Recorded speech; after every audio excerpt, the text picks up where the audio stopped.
Royal Challengers Bengaluru ತಂಡ ಬಲಿಷ್ಠ Punjab Kings ತಂಡವನ್ನು ಸೋಲಿಸಿದೆ. ಈ ಗೆಲುವಿನೊಂದಿಗೆ ಆರ್ಸಿಬಿ ತಂಡವು ಅಂಕ ಪಟ್ಟಿಯಲ್ಲಿ 3ನೇ ಸ್ಥಾನಕ್ಕೆ ಏರಿದೆ.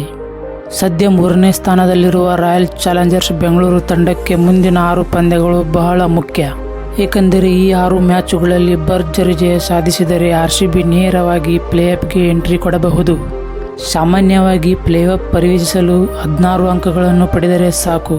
ಇದೀಗ ಆರ್ಸಿಬಿ ತಂಡವು ಒಟ್ಟು 10 ಅಂಕಗಳು ಹೊಂದಿದ ಇನ್ನುಳಿದ 6 ಮ್ಯಾಚ್ಗಳಲ್ಲಿ 3 ಗೆದ್ದರೆ 16 ಅಂಕಗಳು ಆಗಲಿವೆ. ಆದರೆ ಆರ್ಸಿಬಿ ತಂಡವು ಮುಂದಿನ 6 ಪಂದ್ಯಗಳಲ್ಲಿ 4 ಮ್ಯಾಚುಗಳನ್ನು ತವರಿನಲ್ಲಿ ಆಡಬೇಕಿದೆ. ಇಲ್ಲಿ ಗಮನಿಸಬೇಕಾದ ಮುಖ್ಯ ಅಂಶವೇನೆಂದರೆ ರಾಯಲ್ ಚಾಲೆಂಜರ್ಸ್ ಬೆಂಗಳೂರು ತಂಡ ತವರಿನಲ್ಲಿ ಇಲ್ಲಿಯವರೆಗೆ ಒಂದೇ ಒಂದು ಪಂದ್ಯ ಗೆದ್ದಿಲ್ಲ ಎಂಬುದು.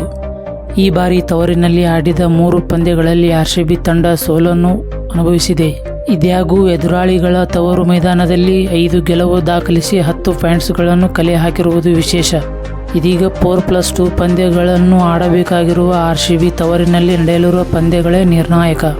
ಅಂದರೆ ತವರು ಮೈದಾನದಲ್ಲಿ ಆರ್ಸಿಬಿ ಆಡಲಿರುವ 4 ಮ್ಯಾಚುಗಳಲ್ಲಿ ಕನಿಷ್ಠ 2 ಗೆಲುವು ಅವಶ್ಯಕತೆ.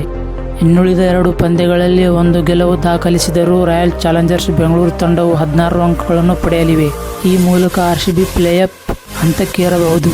ಇನ್ನು ಆರ್ಸಿಬಿ ತಂಡದ ಮುಂದಿನ ಎದುರಾಳಿಗಳು ಯಾರೆಂಬುದು ನೋಡುವುದಾದರೆ ರಾಜಸ್ಥಾನ್ ರಾಯಲ್ಸ್ ಬೆಂಗಳೂರಿನಲ್ಲಿ ಪಂದ್ಯ, ಡೆಲ್ಲಿ ಕ್ಯಾಪಿಟಲ್ಸ್ ದೆಹಲಿಯಲ್ಲಿ ಪಂದ್ಯ, ಚೆನ್ನೈ ಸೂಪರ್ ಕಿಂಗ್ಸ್ ಬೆಂಗಳೂರಿನಲ್ಲಿ ಪಂದ್ಯ, ಲಕ್ನೋ ಸೂಪರ್ ಜೈಂಟ್ಸ್ ಲಕ್ನೋದಲ್ಲಿ ಪಂದ್ಯ, ಸನ್ರೈಸರ್ಸ್ ಹೈದರಾಬಾದ್ ಬೆಂಗಳೂರಿನಲ್ಲಿ ಪಂದ್ಯ, ಕೋಲ್ಕತ್ತಾ ನೈಟ್ ರೈಡರ್ಸ್ ಬೆಂಗಳೂರಿನಲ್ಲಿ ಪಂದ್ಯ.